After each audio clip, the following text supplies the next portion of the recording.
Hello and welcome to my channel. This is Season Shrestha and today I'm bringing you the unboxing of Rode Wireless Me mic, which I've been using since past few weeks, and today I'll be doing the unboxing as well as be showing you the sound quality test inside and outdoors. So I'll be going to the park and also doing the sound quality test inside the room in a controlled environment and in a windy situation, and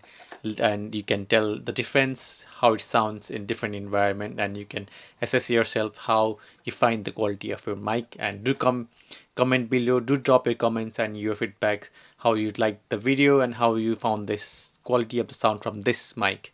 So without a further delay, let's begin this video. So do hit the subscribe button down below and let's move on. Is the unboxing of Rode Wireless ME mic, which is a budget friendly mic from Rode, and this is how it comes. So the box has this two microphones, which one of them is transmitter, the other is the receiver, and both of them have inbuilt mics, which I'll show later. So these are the two main mic.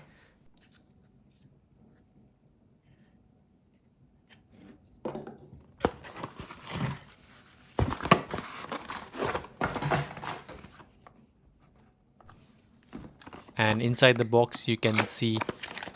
an accessory kit which has these wires to connect to your cell phones or laptop or other devices. So one is the TRS cable and the other is the TRRS cable to connect to your cell phone or to your camera or your laptop. And you also get two wires, one is USB-C and the other is the lightning cable for iPhone 14 and below. The iPhone 15 and above can connect with the USB-C, or the other Android mobile phone or other devices that use USB-C can be connected with these cables. And this a small paper like manual, which is exactly not a manual, but it provides you a link to the application to download the Rode application. There is also this dead cat, this furry type windshield that can be topped up to the mics. So there are two, so you can top up to both receiver and the transmitter, and this gives a very good protection against the wind. So there is also a small black pouch which can accommodate all your devices into it. The wireless ME, both mics can go into it along with the wires, which I've tested. So this is a very handy tool to get your devices into and carry them safe or need. So that's all about unboxing for now, and I'll be testing the sound quality of these two great built mic. So today I am testing Rode Wireless ME को यो wireless mic, which is a budget friendly अनि beginners को लागि चाहिँ एकदमै राम्रो. So यो चाहिँ मैले आज यो टेस्ट गर्दैछु हैन. सो अहिले म यो ग्रीन पार्क भित्र छु and I'm just testing how it sounds and everything like that. Windy छ अलिकति, मैले यो विन्ड स्क्रिन पनि लगाएको छु हैन. I hope the sound is good. So एकचोटि चेक गर्छु म अनि फेरि will be back. सो यो माइकमा चाहिँ मैले अनबक्सिङ अगाडि देखाउँदाखेरि एउटा चाहिँ यो रिसिभर हुन्छ हैन, अनि एउटा चाहिँ रिसिभर चाहिँ सरी यहाँ क्यामेरामा एट्याच छ, एउटा चाहिँ ट्रान्समिटर यो यहाँ मसँग एट्याच छ हैन. सो यो दुईटा आउँछ अनि यससँग वायरहरु आउँछ अघि देखाए जस्तै. अनि यसमा चाहिँ यो रिसिभरमा पनि माइक चाहिँ हुन्छ. मैले जुन एट्याच गरेछु नि मोबाइलमा, त्यसमा चाहिँ माइक पनि त्यसमा पनि हुन्छ. सो बोथ वे चाहिँ कम्युनिकेट गर्न चाहिँ मिल्छ भनौँ न. सो एकजनाले क्यामेरा होल्ड गरेछ भने बिहाइन्ड द क्यामेराबाट पनि बोल्न मिल्यो हैन. अनि त्यसमा चाहिँ यो दुईटामा चाहिँ यो जब एउटा मात्रै युज गर्नु पनि मिल्छ. यसको एप थ्रु कनेक्ट गरेर एज आई सोड बिफोर. यसमा रिसिभरको एन्डको माइक चाहिँ मैले अफ गरेछु छु अनि अहिले चाहिँ मैले यो ट्रान्समिटरबाट मात्रै बोलिरहेको छु हैन. अनि यसमा चाहिँ के छ भने एप चाहिँ यो गोप्रो एप चाहिँ यो रोडको एपबाट चाहिँ यो कनेक्ट गर्न मिल्छ. अनि सेटिङहरु चाहिँ अटो गेन सेटिङ, अनि यो जुन यो सेन्सिटिभिटीहरु, भोल्युम लेभलहरु हैन, अनि यो यसको यो ब्राइटनेस, यो लाइटको ब्राइटनेसहरु चेक गर्न, ब्याट्री चेक गर्न मिल्छ है.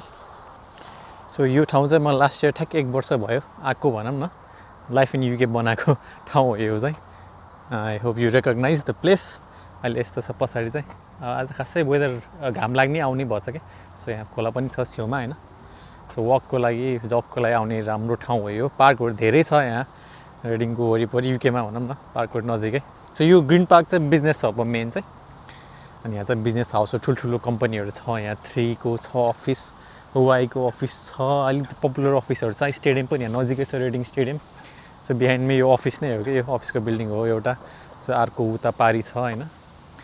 सो यस्तो चाहिँ छ यहाँ सो अहिले चाहिँ म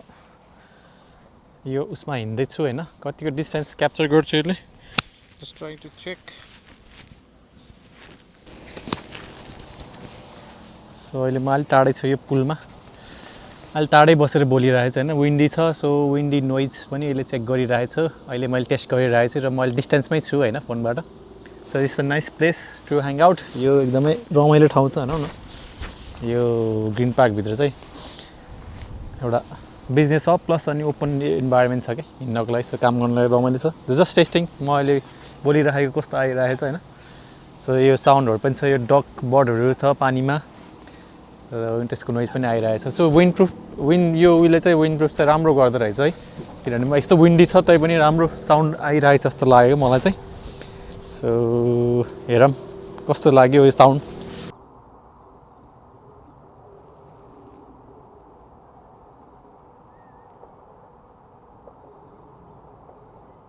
सो यो चाहिँ लास्ट इयरको स्पट हो यो चाहिँ यहाँ बसेर मैले मजाले बोलेर भ्लग गरेर गएको थिएँ लाइफ इन युकेको बारेमा मेबी पार्ट 2 पार्ट 3 पनि निकाल्न पार्ट 2 चाहिँ मैले निकालिसकेँ पार्ट 3 चाहिँ आई थिङ्क अझै आउँछ कि है सो यो चाहिँ रोड वायरलेस एमी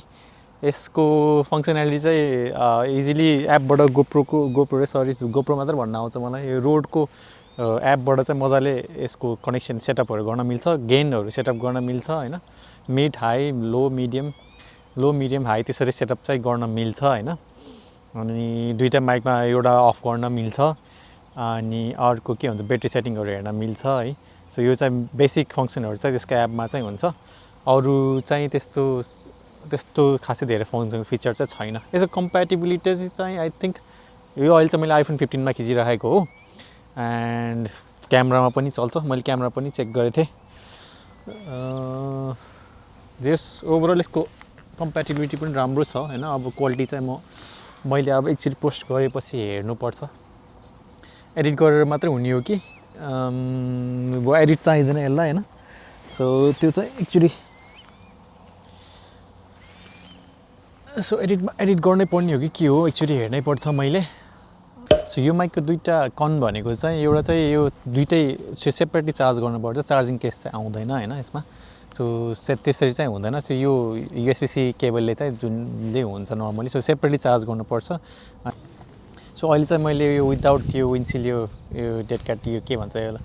सो यो विदाउट त्यो चाहिँ युज गर्दैछु होइन अहिले पनि स्टिल अलिअलि विन्डी छ तर मैले अलिकति छेकेको छु होइन सो यसको अर्को अलिकति कन भनेको चाहिँ यसमा नोइज क्यान्सलेसन सेपरेटली आउँदैन होइन सो यसमा अडियो लेभल गेन चाहिँ अटोमेटिक वा डाइनामिक मात्रै हुन्छ होइन सो नोइज क्यान्सलेसन चाहिँ सुटै हुँदैन एउटा चाहिँ चार्जिङ केस हुँदैन जुन अहिलेको लेटेस्ट उसमाहरूमा छ होइन अनि last but not the least लास्टमा चाहिँ यसमा इन्टरनल स्टोरेज चाहिँ छैन होइन सो मैले अहिले चाहिँ यत्तिकै राखिरहेको छु है साउन्ड कस्तो आउँछ भनेर चेक गर्नु लागि पनि सो इन्टरनल स्टोरेज चाहिँ छैन यसमा है so that might be a big con for going with this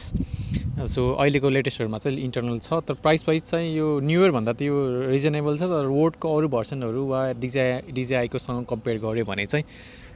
I think तिनीहरूमा इन्टरनल स्टोरेज पनि भएको भएर चाहिँ I think they have more advantage but quality wise चाहिँ I don't have any doubt so I don't have any regret with this